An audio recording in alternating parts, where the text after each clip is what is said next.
Mona Bright's been to some pretty piss-poor funerals in her day, but she has to admit that this one takes the cake.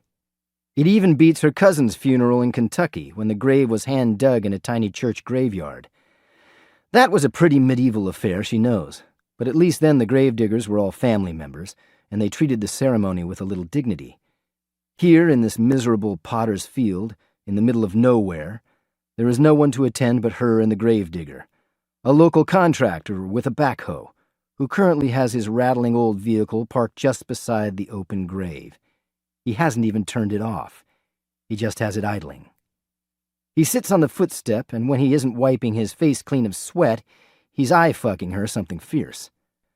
Already she can see him formulating any number of lines he hopes might magically translate this sordid little afternoon into a quick fuck in whichever motel is closest. She asks him what his next job is. He's surprised and thinks and says, "Well, they got a parking lot they need leveled off in Bayton." Christ, she thinks. Grave digging at 2, parking lot at 3. What an interesting little county her father chose to die in. "You got anyone else coming?" he ventures. "Doubt it."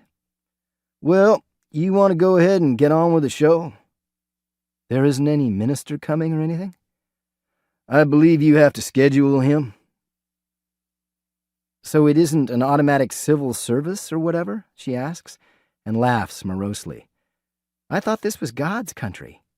"Not for free, it isn't," says the gravedigger. Where they are is Montana City, Texas, which is a joke of a name. It can only be called a city in that it has 2 traffic lights. One is broken, but they don't count that against it.